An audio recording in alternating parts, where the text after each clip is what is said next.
Oi pessoal, tudo bem? A gente voltou para mais uma aula de termologia e na aula de hoje a gente vai falar sobre a segunda lei da termodinâmica. É bem importante para você conseguir acompanhar legal essa aula que você tenha estudado com bastante atenção, principalmente as duas últimas aulas, tá certo? Vamos lá então, vamos começar. Nessa aula de segunda lei da termodinâmica, a gente vai conversar e entender um pouco mais sobre o funcionamento de um motor, sobre o funcionamento de um refrigerador. Pessoal, só gostaria de relembrar com vocês algo que a gente viu na aula passada. Olha só, quando a gente tem um gráfico de pressão por volume, a gente tem muitas vezes representado ali um ciclo. E aí, se esse ciclo tiver no sentido horário, a gente tem ali um trabalho termodinâmico positivo, e a gente falou que isso representava para a gente o comportamento de um motor, tudo bem? E se a gente tivesse um ciclo no sentido anti-horário, a gente teria um trabalho termodinâmico negativo, e isso significaria que a gente estaria tratando sobre um refrigerador. O que acontece? No motor, o trabalho de expansão dos gases é que faz o carro entrar em movimento. Então a gente tem a transformação da energia da queima do combustível, que gera uma expansão nos cilindros, e isso faz com que o carro anda. Então a gente tem aqui o quê? A transformação de energia na forma de calor em movimento, de calor em trabalho. Agora, no refrigerador, na geladeira, a gente tem esse dispositivozinho aqui embaixo, chamado de compressor. O que ele faz? Ele comprime um gás que circula ali, e graças a essa compressão do gás, a gente tem trocas de calor no refrigerador, e ele retira calor da parte de dentro, onde está mais frio, e joga esse calor lá para o lado de fora, tudo bem? Então é ao contrário do que acontece ali no carro. Aqui a gente tem a transformação de trabalho em trocas de calor, tá certo? Bom, vamos começar analisando então o que acontece num motor. Um motor, para funcionar, vai precisar de uma fonte de calor, que é dentro do motor, é onde o combustível é queimado. Aí, esse motor vai receber energia na forma de calor, e vai usar essa energia para fazer o carro andar, ou seja, vai transformar esse calor em trabalho, tudo bem? Agora, olha só, pessoal, o que está acontecendo ali então?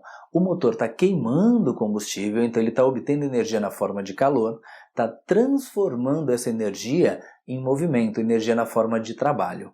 Agora, pensa assim, se você andar um tempo de carro, andar um tempo de moto, você não precisa nem encostar no motor mesmo porque você vai queimar a tua mão. É só chegar com a mão perto que você vai perceber que o motor está quente. Opa, peraí. Se você percebe que ele está quente, é porque ele está jogando uma parte do calor para onde? Para o meio ambiente. Então, o motor vai fazer o quê? Ele vai transformar o calor em trabalho? Vai. Mas não vai transformar todo o calor em trabalho, vai transformar só uma parte dele. E é isso que diz pra gente a segunda lei da termodinâmica, que não existe em hipótese nenhuma um motor que consiga transformar todo o calor em movimento, todo o calor em trabalho, tá certo? Bom, vamos anotar essas coisinhas que eu te falei, vamos lá. Então o que acontece, pessoal? Eu vou representar para vocês aqui a chamada fonte fria. O que é fonte fria? Por exemplo, o ambiente ao redor do motor, tá certo? Então, o motor ele vai receber calor da fonte quente, vai transformar esse calor em trabalho, porém, uma parte do calor ele joga fora. Eu vou fazer o seguinte, para a gente não confundir um calor com outro, porque ele não pode jogar fora todo o calor que ele recebe, senão não ia sobrar energia para fazer o carro andar. Então, para diferenciar os dois, eu vou fazer o seguinte, eu vou chamar de Q1, o calor trocado com a fonte quente, e Q2, o calor trocado com a fonte fria, tudo bem? A ideia é a seguinte, olha só. Vou jogar uns números aqui para vocês. Imagina que o carro obtenha 100 joules de calor com a queima do combustível. E desses 100 joules, vamos supor que ele jogue 70 joules fora. O que vai acontecer numa situação como essa? Fala para mim, vamos lá? Ó, ele conseguiu 100 joules com a queima do combustível, só que 70 ele jogou fora. vai sobrar quanto para fazer o carro andar? Se eu tinha 100 e joguei 70 fora, sobram 30 joules de energia para fazer o carro andar. Então eu vou dizer para você o seguinte, que a quantidade de calor que chega no motor a partir da queima do combustível vai em parte ser jogada fora, em parte transformada em trabalho. Então essa pra gente é a expressão do balanço de energia no motor, tá certo? Então, como eu acabei de falar para você, não existe motor que não tenha essas perdas, ou seja, essa parte da energia que é jogada fora. Então ele tem a energia total, que é a energia recebida, tudo bem? Recebida ou energia total, tem uma parte que ele perde e tem a outra parte que ele aproveita para fazer o carro andar. Então essa parte aqui é a parte da energia que é útil, tudo bem? Bom, então o que diz para a gente a segunda lei da termodinâmica? Diz que não existe, em hipótese alguma, um motor que transforme todo o calor em trabalho. Por quê? Porque sempre vão existir perdas na forma de calor, tudo bem? Isso que aqui eu não estou levando nem em consideração perdas na forma de som, luz e assim por diante. A gente está falando só da análise térmica de um motor, tudo bem? Um cuidado que eu quero que você tenha. Como a gente sabe já das outras aulas, calor, trabalho é tudo forma de energia.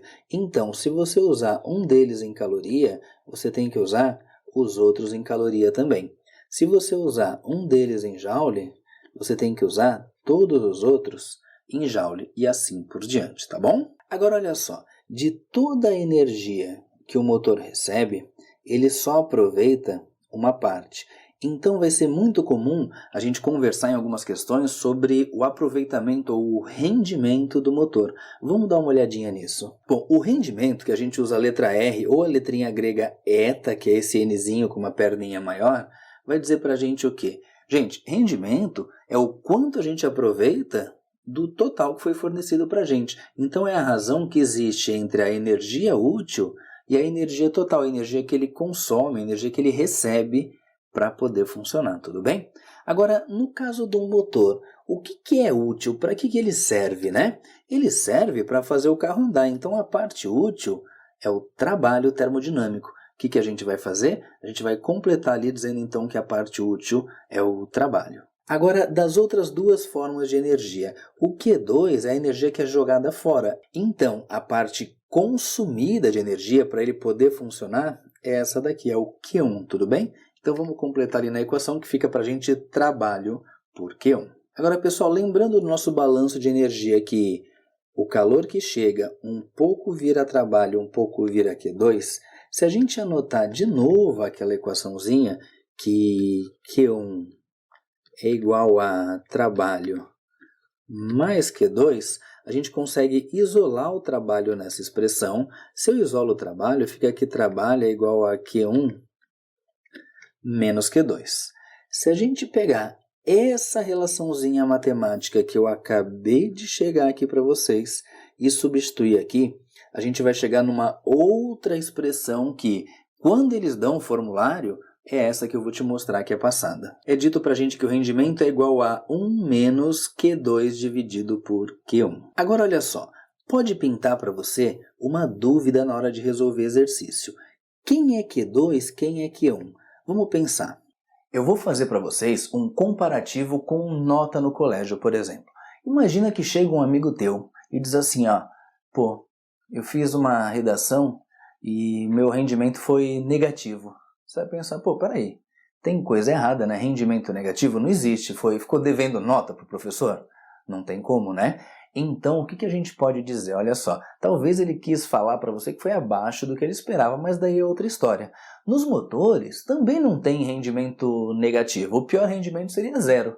Mas daí significaria o quê? Significaria que você tem um motor, que você enche o tanque, você gasta todo o combustível e ele não sai do lugar. Enfim, quando eu falo de rendimento, eu tenho que ter em mente, então, primeiro, o menor seria zero e o máximo seria o total, que seria os 100%. Mas como a gente sabe que não existe nenhum motor que vai transformar todo o calor em trabalho, a gente já sabe o quê? Que não existe motor com rendimento de 100%. Depois eu escrevo isso para você certinho, tá? Agora concentra aqui. Então eu já sei que o valor tem que ser positivo, tudo bem? E não pode ser então nem menor que 0, nem maior que 100. Vamos dar uma olhada em umas informações bem importantes para a gente não errar na hora de fazer a conta quem é Q1 e quem é Q2. Vem aqui comigo. Então olha só, para esse rendimento não dar negativo, esse termo que eu estou marcando em vermelho aqui tem que ser obrigatoriamente um termo menor do que 1, tudo bem? Bom, pera lá, menor do que 1. Para dar menor do que 1 esse termo, para dar tipo 0, alguma coisa, significa que dos dois calores que a gente vai colocar na equação, em cima eu tenho que colocar sempre o menor e embaixo eu tenho que colocar sempre o maior. Lembrando de uma coisa bem importante que eu te falei, né? Os dois obrigatoriamente tem que estar na mesma unidade. Então, se um está em caloria, o outro tem que estar em caloria. Se um está em joule, o outro tem que estar em joule também, tá certo? Então, por exemplo, imagina que uma questão diz para você o seguinte, que o calor que ele recebe para funcionar é igual a 100 joules. E o calor jogado fora é igual a 80 joules. Na hora de calcular o rendimento, você vai fazer 1 menos, olha lá, é o menor dos dois, que é 80, dividido pelo maior, que é 100. Aí o rendimento vai dar para a gente 1 menos 80 dividido por 100, a gente pode simplificar um zero daqui, um zero dali, sobra 8 dividido por 10. 8 dividido por 10 é 0,8. Então, a gente chega que o rendimento é igual a 1 menos 0,8 é 0,2. Agora, pessoal, o que acontece? É muito comum as questões representarem para a gente o rendimento em forma de porcentagem. 0,2, se eu quero mudar para porcentagem, é só multiplicar por 100, legal? Então, eu vou pegar esse valor que eu achei como resposta e vou multiplicar por 100. Com isso, a gente chega que o rendimento desse motor é 0,2 vezes 100, 20%, tá certo? E aí é por isso que eu te falei que o rendimento mínimo seria 0 e 100% seria o limite. Mas a gente falou, todo motor vai perder sempre um pouco de energia, pelo menos para o ambiente. Então a gente sabe que não existe, em hipótese alguma, pessoal, motor com rendimento de 100%. Daí você vai dizer, Coelho, e aquela história tal de Carnot, ciclo de Carnot? Calma, a gente conversa sobre isso na próxima aula, mas já te adianto, nem no ciclo de Carnot o rendimento chega aos 100%, tudo bem? Agora que a gente já sabe sobre o funcionamento do motor, pessoal, vamos conversar então sobre o funcionamento de um refrigerador. No caso de um refrigerador, a gente também tem duas regiões de temperatura diferentes. Uma região é a região dentro da geladeira, onde fica mais frio. E a outra região é a região fora da geladeira, que é a região onde fica mais quente. Por exemplo, lá atrás da geladeira, onde tem aquela gradezinha, fica bem quente ali atrás. Tem gente que coloca a roupa para secar ali. E aí, isso aí é bom ou ruim? É péssimo, né? Porque se não pensa, já venderiam como um 2 em 1 para você, geladeira e secadora de roupa. Então não pode, não é para isso. A função daquela grade ali atrás é jogar o calor fora. E aí a geladeira faz o quê então? Ela retira calor da onde está frio, que é a parte de dentro, e joga esse calor fora para onde está quente, que é o lado externo. Então a gente também tem a chamada fonte fria, que é dentro da geladeira, e a fonte quente, que é o lado de fora, tá certo? Vamos anotar isso direitinho, vem aqui comigo. Então vamos lá, eu vou representar para vocês a fonte quente e a fonte fria. A fonte fria é o lado de dentro da geladeira e a fonte quente é o lado de fora. E aí o que esse refrigerador, o que essa geladeira faz então? Ela retira calor da parte de dentro e joga calor para a parte de fora. Eu vou fazer o seguinte, eu vou usar as mesmas letrinhas que a gente usou lá no motor para não dar confusão. Então o calor trocado com a fonte quente a gente chama de Q1 e com a fonte fria eu vou chamar de Q2, tudo bem? Só que você compra uma geladeira nova e ela não vem gelando já, né? Você precisa ligar ela na tomada, porque daí eu vou ter um dispositivo chamado compressor que vai comprimir um gás que tem ali e essa energia de compressão, ou seja, energia na forma de trabalho, vai fazer com que ocorram essas trocas de calor. Agora, igualzinho a gente aprendeu lá no caso do motor, a soma das energias que chegam tem que ser igual à soma das energias que saem. Então, aqui a gente pode anotar também que Q1, que é a soma de tudo que está saindo, é igual a Q2 mais trabalho, que é a soma de tudo que está chegando. E é exatamente a mesma equação que a gente viu lá no caso do motor. Você pode ver isso anotado aí no teu material de aula, tá certo? Agora, no caso dos refrigeradores, a gente costuma falar sobre eficiência. O termo ideal não é rendimento, tudo bem? Mas vamos lá. E a eficiência para a gente nada mais é do que a energia que ela aproveita em relação à energia que ela consome. Poxa, Coelho, mas espera aí, você escreveu a mesma coisa, energia útil por energia consumida? Eu estou olhando aqui na parte do motor. Eu escrevi a mesma coisa, mas no motor, o útil era o carro andar, ou seja, era o trabalho. Aqui não. O útil do refrigerador é ele refrigerar. Então, a parte útil é o calor que ele retira do ambiente, tudo bem? Lá no motor, a energia que ele consumia para funcionar era o calor Q1. Aqui não. Aqui, a energia que o refrigerador consome para funcionar é energia na forma de trabalho. Então, quando a gente vai montar a equaçãozinha para eficiência, vai ser para a gente a energia útil, que é o Q2, dividido pela energia consumida, que é o trabalho, tá certo? E lembrando, na hora de usar essa equação, se você usar um deles em caloria, usa o outro em caloria. Se você usar um deles em joule, usa o outro em joule também. Agora, vamos fazer o seguinte, vamos usar tudo que a gente estudou para resolver alguns exercícios. Exercício 1. Durante cada ciclo, uma máquina térmica absorve 500 joules de calor de um reservatório térmico. Então, vamos começar anotando que o calor que a máquina absorve é para a gente 500 joules, que é o calor que ela recebe. Realiza um trabalho e rejeita 420 joules para um reservatório frio.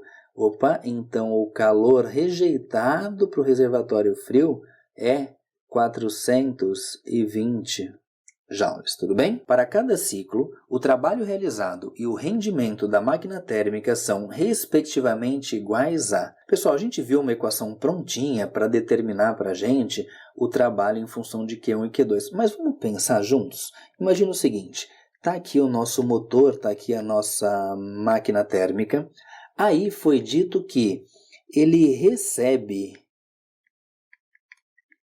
500 joules na forma de calor, ele rejeita 420 joules na forma de calor. O calor que ele recebe é da fonte quente e o calor que ele rejeita, que ele joga fora, é para a fonte fria. Agora, gente, olha só, tem mais energia chegando do que saindo e tudo é baseado no princípio de conservação de energia, ou seja, tudo que chega tem que sair. Então, se chegam 500 joules e estão saindo só 420, é porque a gente tem aqui saindo um trabalho de 80 joules. Agora sim eu posso dizer para vocês que a soma das energias que chegam, que é 500, é igual à soma das energias que saem, que é trabalho, que também vai dar 500. Bom, daí de repente você pode me dizer, Coelho, mas espera aí, eu não gosto de resolver o exercício montando esqueminha, eu prefiro a equação. Bom, vamos lá, dá na mesma.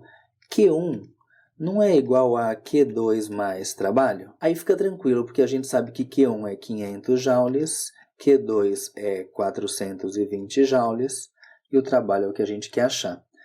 Aí o trabalho fica igual a 500, e esse 420 vai lá para o outro lado negativo, fica 500 menos 420, e aí a gente chega aqui, o trabalho é igual a 80 joules, tudo bem? E aí é a mesma conclusão que a gente tinha acabado de chegar, depende da forma como você prefere resolver. Bom, na questão foi perguntado para a gente o rendimento. Olha lá, rendimento é o quê? É a quantidade de energia útil comparado com a energia total que foi consumida. Então vamos lá, volta para a figura. Energia útil. Poxa, se é um motor, a utilidade dele é fazer o carro andar, ou seja, ele serve para gerar trabalho. Então a energia útil são os 80 joules. Agora, energia total consumida. A energia consumida, a energia total, é 500 joules, tudo bem? E com isso a gente chega que o rendimento é igual a 80 dividido por 500. A gente pode simplificar um zero aqui e um zero aqui. E aí a gente vai encontrar que o rendimento é igual a 8 dividido por 50, 0,16. Se você olhar nas alternativas, as respostas estão todas em porcentagem. Então, em porcentagem, a gente vai simplesmente multiplicar o nome porcentagem, é porcento por 100. Então, a gente vai multiplicar esse resultado por 100. Com isso, a gente chega aqui, o rendimento é igual a 16%. Bom, a questão pediu para que a gente achasse, então, o trabalho realizado pela máquina térmica, pelo motor, e o rendimento, 80 joules e 16%, por isso que o gabarito é a letra A. Exercício 2. Com base nas leis da termodinâmica, analise as afirmativas a seguir. Primeira, existem algumas máquinas térmicas que, operando em ciclos, retiram energia na forma de calor de uma fonte, transformando-a integralmente em trabalho. Pessoal, integralmente significa para a gente totalmente. Pelo que a gente conversou agora há pouco, não é possível transformar todo o calor em trabalho, independentemente da máquina térmica, tudo bem? Então o item 1 está falso. Item 2. Não existe transferência de calor de forma espontânea de um corpo de temperatura menor para outro de temperatura maior. Verdade, pessoal. Daí você vai dizer, poxa, Curi, mas espera aí, na geladeira, o calor ele não vai da onde está frio, que é dentro da geladeira, para onde está quente, que é o lado de fora? Sim. Mas daí não é de forma espontânea, né? Então, essa palavrinha aqui, espontânea, é que foi fundamental, tudo bem? Porque existe essa transferência de calor de uma região de baixa temperatura para uma de alta temperatura, só que de maneira forçada, através de um refrigerador, de um aparelho de ar-condicionado e assim por diante. Item 3. Refrigeradores são dispositivos que transferem energia na forma de calor de um sistema de menor temperatura para outro de maior temperatura. Exatamente o que a gente acabou de falar, tudo bem? Então, olha só, a questão vai perguntar para a gente quais são os itens corretos. Eu vou anotar aqui para a gente que é o 2 e o 3, e a gente vai dar uma olhadinha nas alternativas na próxima página. Seguindo então, pessoal, estão corretas somente a 2 e a 3, então o gabarito é a letra D. Pessoal, e com isso a gente encerra essa nossa aula sobre segunda lei da termodinâmica, um assunto bem importante, de vez em quando está pintando para a gente em vestibular por aí, tá certo? Na próxima aula, a gente tem uma extensão sobre esse assunto, que a gente vai conversar sobre o ciclo de Carnot e o ciclo de Otto, tá bom? Tchau e até a próxima aula.